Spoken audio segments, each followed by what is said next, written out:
Bismillahirrahmanirrahim. Assalamualaikum warahmatullahi wabarakatuh. Alhamdulillah rabbil alamin wassalatu wassalamu ala asyrafil anbiya wal mursalin wa ala alihi wa sahbihi ajma'in. Rabbi shrah li sadri wa yassir li amri wahlul 'uqdatam min lisani yafqahu qawli. Anak pelajar yang dikasihi sekalian, alhamdulillah syukur pada Allah pada hari ini kita dapat bertemu sekali lagi dan kita masuk ke tajuk yang baru, unit baru, iaitu tumbuh-tumbuhan. Kalau sebelum ini kita telah mempelajari tentang manusia, pada 2 minggu yang lepas kita belajar tentang haiwan. Pada minggu ini kita akan belajar pula tentang tumbuhan. Baik, dan apa yang akan kita pelajari pada hari ini ialah kita nak melihat bagaimana tumbuhan bergerak balas terhadap rangsangan. Dan yang kedua, menghubung kait bahagian tumbuhan yang bergerak balas dengan jenis rangsangan. Baik, anak pelajar boleh buka buku teks muka surat 70. Ada gambar seperti mana yang tertera di sini. Cuba kita lihat apakah pemerhatian yang dapat kita buat pada rajah ini. Kita lihat ada sepohon pokok bunga raya barangkali. Bunganya merah, daunnya hijau, akarnya ke bumi, dan ada sebahagian akarnya seolah ke arah tasik ataupun kolam itu, manakala pucuknya menjulang ke langit. So, apakah pemerhatian yang boleh kita lakukan? Ya. Baik. Yang pertama, kita dapat buat pemerhatian, mungkin kita boleh katakan persoalan yang boleh kita timbulkan adalah apakah pucuknya naik ke atas? Pucuknya naik ke atas. Ini satu persoalan yang boleh kita timbulkan, dan saintis sentiasa memberikan persoalan-persoalan ini, mewujudkan persoalan dalam diri mereka untuk mereka lebih bersemangat untuk buat kajian. Sebab itulah mereka akan mulakan dengan menimbulkan persoalan. Adakah pucuk sentiasa naik ke atas? Jadi itu timbulkan persoalan, dan akhirnya mereka daripada asas inilah mereka akan kaji apakah benar pucuk sentiasa naik ke atas. Itu satu pemerhatian. Yang kedua, kita dapat lihat pada gambar itu akar ke bawah. Jadi apakah akar sentiasa turun ke bawah, dan atau ke mana sebenarnya akar itu tumbuh? Adakah sentiasa ke bawah? Dan satu lagi pemerhatian yang dapat dilihat daripada rajah ini adalah sebahagian akar itu ke arah air. Jadi apakah akar itu sebenarnya menuju ke arah ikan atau ke arah air sebenarnya? Ini persoalan-persoalan yang kita akan kajilah, kan? Tetapi sebenarnya dalam buku ini telah pun ada jawapan. Okey. Bahawa apa sebenarnya yang berlaku adalah asasnya ialah tumbuh-tumbuhan juga bergerak balas sebagaimana manusia dan haiwan bergerak balas. Kita telah belajar dalam unit 2 bagaimana manusia bergerak balas terhadap rangsangan. Ya. Manusia ada organ deria, dan organ deria inilah yang mengesan rangsangan. Apa perubahan yang berlaku di luar. Misalnya, mata memberi tindak balas, bergerak balas terhadap rangsangan cahaya, mengesan rangsangan cahaya. Hidung mengesan rangsangan bau. Telinga mengesan rangsangan bunyi. Kulit kita mengesan rangsangan sentuhan. Manakala lidah kita mengesan rangsangan rasa. Ini adalah ulang kaji, kalau pelajar masih ingat. Dan kita boleh hubung kaitkan dengan apa kita sedang pelajari pada saat ini, iaitu tumbuh-tumbuhan juga bergerak balas.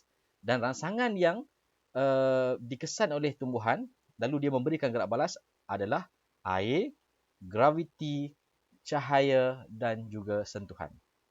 Air, graviti, cahaya dan sentuhan. So ada 4 rangsangan, 4 jenis rangsangan yang dikesan oleh tumbuhan dan ia memberikan rangsangan. So, sebelum itu, kita masih lagi dalam, kita ulang kaji sedikit antara rangsangan dan gerak balas. Mana yang terlebih dahulu wujud? Sudah tentulah rangsangan terlebih dahulu wujud. Apabila rangsangan ada, maka tumbuhan mengesan rangsangan itu, lalu dia memberikan gerak balas, dan gerak balas ataupun tindak balas terhadap rangsangan itulah yang dinamakan sebagai gerak balas. Ia adalah gerak balas, ada tindakan yang dilakukan oleh tumbuhan atau pembahagian tumbuhan terhadap rangsangan tersebut. So ini jangan keliru. So dia rangsangan dulu. Jadi adanya air, kehadiran cahaya, kehadiran graviti, dan juga kehadiran sentuhan, adanya sentuhan, maka pohon itu atau pokok itu, tumbuhan itu memberikan gerak balas. Sebahagian daripada bahagian tumbuhan itu memberikan gerak balas. So ini yang kita akan lihat. Okey, baik. Rangsangan. So itu kita masih lagi, kita ulang kaji sedikit dalam topik 2 dulu. Kita telah pelajari apakah yang dimasukkan dengan rangsangan dan apakah yang dimasukkan dengan gerak balas. Jadi persekitaran yang berubah dan perubahan itu dikenal sebagai rangsangan. Misalnya kita duduk sini, tiba-tiba ada satu bau. Itu adalah rangsangan. Bau datang dan organ deria hidung kita mengesan bau. Begitu juga tumbuhan. Dia ada bahagian tumbuhan yang tertentu, dia mengesan rangsangan. Misalnya kulit. Misalnya daun. Daun pokok tertentu. Apabila kita sentuh, dia mengesan rangsangan sentuhan, lalu dia pun menguncup. Ataupun dia tertutup. Ada bahagian tumbuhan misalnya, bahagian akar tumbuhan. Dia mengesan kehadiran air, lalu dia akan menuju ke arah di mana air berada untuk mendapatkan sumber air. Begitu juga akar tumbuhan juga mengesan rangsangan graviti. Lalu dia sentiasa tumbuh ke arah graviti bumi. Manakala pucuk pokok atau pucuk tumbuhan mengesan rangsangan cahaya. Lalu dia sentiasa akan, gerak balas yang dilakukan adalah sentiasa dia tumbuh ke arah cahaya. Ini yang dimaksudkan dengan rangsangan dan juga gerak balas. Faham setakat ni? Baik, kita tengok satu persatu rangsangan dan juga gerak balas yang dilakukan oleh tumbuhan. Baik, jenis rangsangan dan gerak balas oleh tumbuhan terhadap rangsangan tersebut. Yang pertama, bahagian akar tumbuhan. Seperti cikgu sebutkan tadi, bahagian akar adalah bahagian tumbuh-tumbuhan yang bergerak balas dan tumbuh ke arah air dan graviti, tarikan graviti. Graviti bumi, itu lebih tepat. Jadi, sebenarnya kalau tadi kita sebutkan akar itu bergerak sama ada ke arah air atau ikan, yang tepatnya adalah akar itu bergerak ke arah air. Ke arah air. Baik. So, kita boleh bahagikan akar mengesan dua jenis rangsangan, iaitulah air dan juga tarikan graviti. Bahagian tumbuhan yang terlibat di sini adalah akar, manakala jenis rangsangannya adalah air. Dan gerak balas yang dilakukan oleh akar adalah akar akan tumbuh ke arah air. Manakala tarikan graviti, sama juga, akar akan mengesan rangsangan tarikan graviti, di manakah tarikan graviti, dan akar akan tumbuh ke arah tarikan graviti. Jadi, graviti bumi ini di mana? Di pusat graviti bumi. Jadi, pusat bumi ada tarikan graviti, maka semua jenis tumbuhan dalam dunia ini akan tumbuh menghala ke pusat bumi. Graviti itu bermaksud adalah daya yang menarik objek ke arah bumi. Jadi, ini yang menyebabkan kita tak terapung. Kita sentiasa berada di atas permukaan bumi kerana ada tarikan graviti yang memastikan kita tetap di atas permukaan bumi. Okey. Jadi, tumbuh-tumbuhan juga semuanya akan ke arah teras bumi, maksudnya ke dalam tanah, di mana juga dia berada, kerana akar memberikan tindak balas ataupun gerak balas terhadap graviti bumi dengan tumbuh ke arah graviti bumi. So, boleh faham? Jadi akar dia mengesan dua rangsangan. Yang pertama air, lalu dia tumbuh ke arah di mana air berada, dan akar juga mengesan tarikan graviti bumi. Gerak balasnya adalah dia akan bergerak menuju ke arah graviti bumi. Baik. Seterusnya, bahagian pucuk pula. Pucuk adalah bahagian tumbuh-tumbuhan yang bergerak balas dan tumbuh ke arah cahaya. Jadi kita boleh buat kesimpulan bahawa bahagian tumbuhan yang terlibat adalah bahagian pucuk. Jenis rangsangan yang dikesan adalah cahaya, dan tindak balas atau gerak balas yang dilakukan oleh bahagian pucuk ini adalah pucuk akan tumbuh ke arah cahaya. So, dalam pemerhatian awal tadi kita sebutkan pucuk sentiasa tumbuh ke atas. Jadi itu kurang tepat sebenarnya. Pucuk bukan sentiasa tumbuh ke atas, tetapi pucuk sentiasa tumbuh ke arah cahaya. Jadi kalau kita dapat lihat pada rajah ini, lihat bagaimana pokok ini dia menuju ke arah cahaya. Dia akan, pucuk akan tumbuh, pokok itu akan semakin tinggi dengan tumbuh pucuk yang baru, dan kesemua pucuk itu akan menghala ke arah cahaya, sumber cahaya. Kalau kita tanam pokok tertentu, dia akan kita dapat lihat perkembangan pucuk tu dia akan mencari-cari di mana adanya cahaya. Misalnya pokok kacang hijau.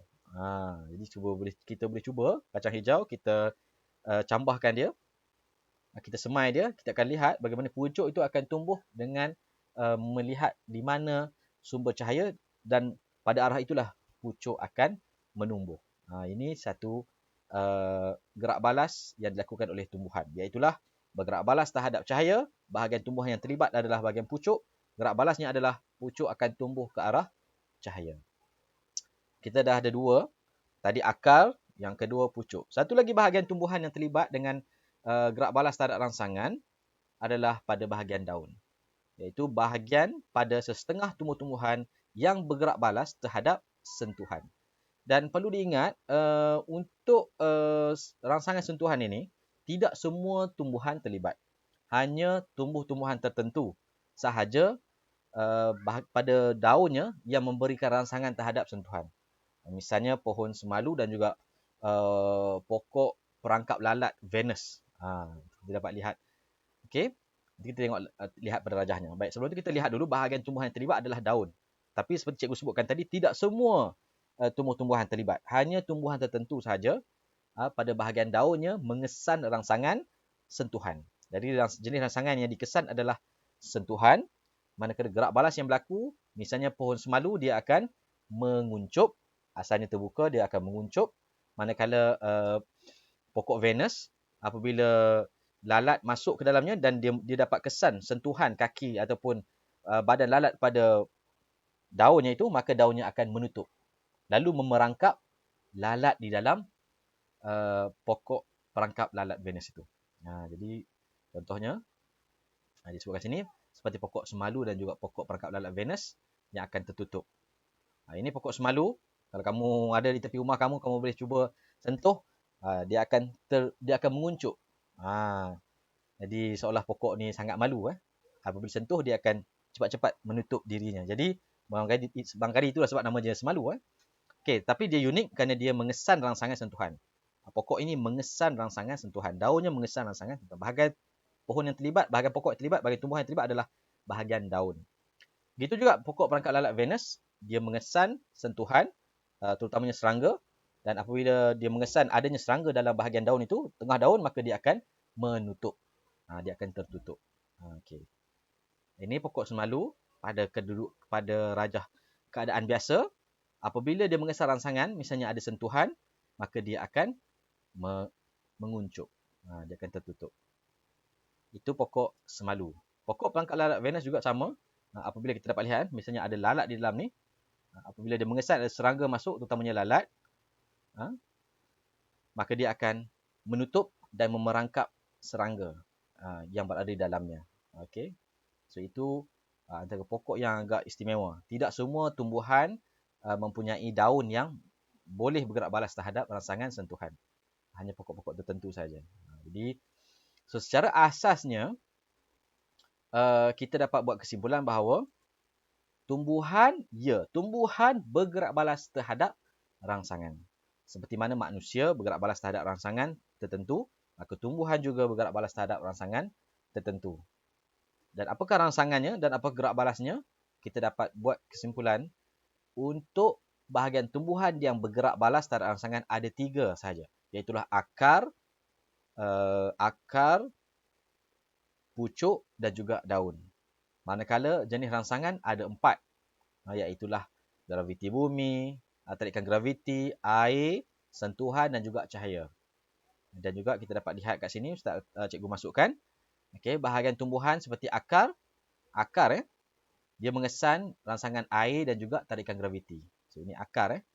So bahagian tumbuhan yang terlibat adalah akar, pucuk, daun. 3 sahaja. Akar mengesan 2 jenis rangsangan, iaitu sama ada air atau tarikan graviti. Gerak balas yang dilakukan adalah akar akan tumbuh ke arah air. Begitu juga tarikan graviti, sebahagian akar akan tumbuh ke arah tarikan graviti. Ini untuk memastikan dia tetap teguh dan tidak mudah tumbang. Jadi ini satu proses yang berlaku pada bahagian akar. Ia akan tumbuh ke arah tarikan graviti. Gerak balas yang dilakukan oleh bahagian tumbuhan yang bernama akar. Baik. Manakala bahagian pucuk pula, dia akan sentiasa mencari cahaya. Dia tumbuh ke arah cahaya. Dia mengesan rangsangan cahaya, manakala daun bagi setengah tumbuhan, tidak semua tumbuhan. Sekali lagi saya sebutkan, daun setengah tumbuhan, dia mengesan rangsangan sentuhan dan gerak balas yang dilakukan adalah sama ada dia menguncup seperti pokok semalu ataupun dia tertutup seperti pokok perangkap lalat Venus. Okey, jadi untuk memudahkan hafalan kita, bahagian tumbuhan terlibat ni kamu ingat DAP. Daun, akar, pucuk. Jadi 3 sahaja bahagian tumbuhan yang mengesan rangsangan. Tetapi walaupun 3 bahagian tumbuhan, oleh kerana akar itu ada 2 jenis rangsangan, maka rangsangan ni ada 4. Untuk memudahkan kamu ingat, cikgu buat formula mudah ialah gas C.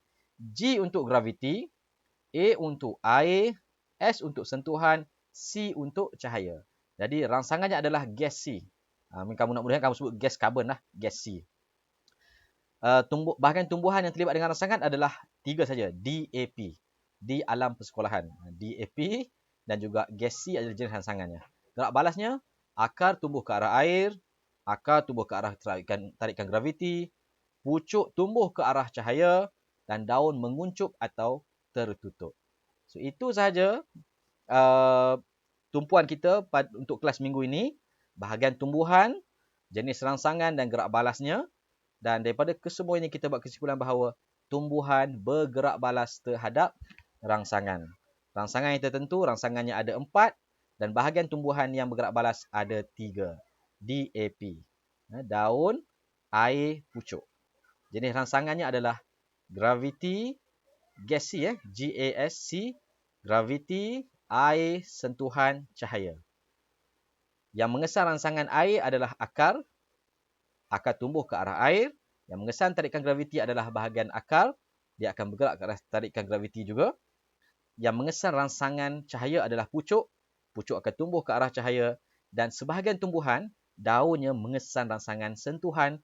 Dan gerak balas dilakukan adalah seperti menguncup ataupun menutup daunnya. Jadi, itu saja pada minggu ini. Mudah saja.